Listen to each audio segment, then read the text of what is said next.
Hi everybody, it's Paula here from Craftables. I'm just here to show you a quick demo on how to use the envelope punch board. We use it quite a lot in class and we've had a lot of people asking for a tutorial on it, so I will go through that right now for you. So this is the We Are Memory Keepers envelope punch board, and it is a little bit hard to see because the gold on the white is quite difficult to read, but I'll go through as well as I can. So up on this gold pieces here, you have what your measurements are for. So this one here says the card size. So all these measurements down here and down here and down here are all the different card sizes you can make. So to start off with, you have a card that you want to make an envelope for. So this is one I've done before.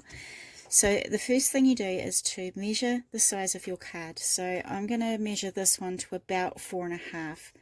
It is smaller than 4.5, but I want it to be just slightly bigger than my card size. So I'm going to make that 4.5. And then I'm going to measure this way. And this way is 6 inches. So it's just slightly bigger again. So the measurement we want to find on our envelope punch board is 4.5 by 6. So if you come down to here, so sorry about that. So we find our card size, 4.5 by 6, which is this one here. We're going to come across one column to what the paper size is. So the paper size is how big we need to cut our paper. So at this one it says 8.5 by 8.5. So I'm just going to go grab my trimmer and my paper, and I'm going to cut my paper down to 8.5 by 8.5.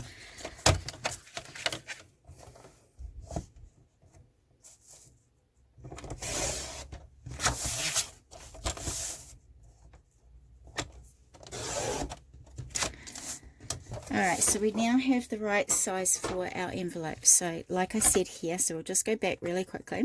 So I measured my card, I came down my card size till I found 4.5 by 6, which is this one here. And then I'm going to come down to the paper size at the 4.5 by 6, and it's telling me to cut at 8.5 by 8.5. So the very first score line, which is the next column along, is 4 3/4. I know it's very hard to see, but it says my first score line is going to be 3 3/4. Now when it says your first score line, that means you're going to bring your paper up to 3 3/4, which is that measurement there. So this up along here is where your paper will go on there for your first score line. So that one says 3 3/4. Okay, so what I'm going to do is I've got my little stylus, which has a little pocket on the side here. So I'm going to grab my stylus and I'm just going to punch down on the punch board here. So I'm going to give it a good punch. And then I've got a little groove that starts down the bottom here and goes all the way up onto the inside of that punch. So I'm just going to grab my stylus, dig down into that groove and push it all the way up until I get inside that punched area. So now you can see that I have a nice score line there. Right, so now we do not need to worry about any of these numbers again. So all of those numbers now are redundant. So we're going to turn our paper around until we line up the score line we've just done with that little point on our board there. So here's my score line and there's my point. So I'm pushing it nice and tight at the top there, and I'm lining up my score line I've just done with that point. So once I've done that, I'm just going to give it another punch, hold it in place, and then I'm going to do that scoring up in that groove again. Okay, so that's what that looks like there. So I'm going to turn it round again, push it up nice and tight to the top there, and I'm going to line my score line up, which is just there, with the point on my scoreboard. So again, I'm going to punch it, and I'm going to score it. Whoops! I'm going to score it again up in there. So the line I have just done, the score line I've just done, I'm going to flip it around, and I'm going to line that score line up with the point on my board again. Give it another punch. And then you're going to score up in that groove again. Okay, so that's given us the base of our envelope. Now, if you turn your envelope punch board around, you have another little punch in the back here. So we're going to put the points of each of the little bits of the card in there, and that's going to give us a really nice rounded edge. So I'm just going to do that on all 4 of those points.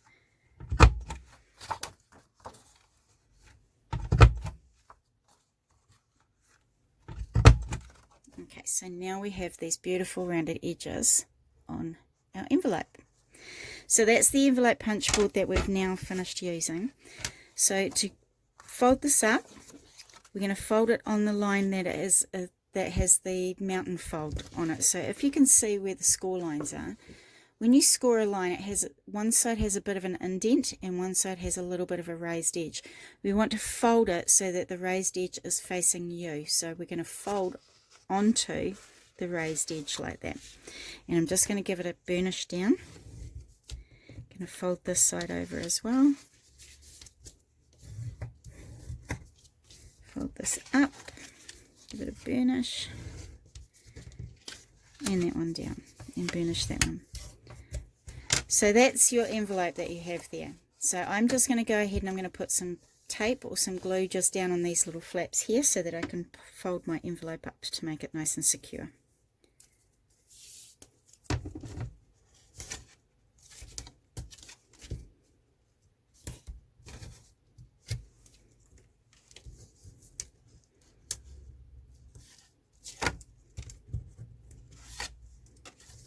And just fold that bottom flap up there. And then you have it. A nice, quick, easy envelope. Now, if you wanted to zhuzh this up a little bit, you could use your embossing folder and just do an embossing image onto that little flap there, which gives it a beautiful little bit of extra to it, which is awesome. So I'm just going to put a bit of tape around here so that it's nice and ready to go when I want to send my envelope, so I can close it down. Okay, so here's my card. I'm going to pop it into my envelope, and then you can close it down, and it makes a perfect envelope every single time. So if we go back to the envelope punch board, all of these sizes here, wherever the column says card size, those are all the different sizes you can make. So there's quite a few there. So there's 1, 2, 3, 4, 5, 6.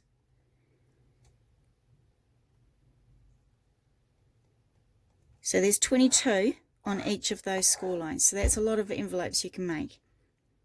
So I hope this gave you a bit of an idea on how to use the envelope punch board. It's a really great thing to have. If you look up on YouTube and type in envelope punch board box, you can also make box envelopes out of these as well. So they are very, very worthwhile having. So I hope you enjoyed it, and if you have any questions, please just leave a comment in the box below, and we'll get back to you as soon as we can. Thanks so much for joining me. Bye.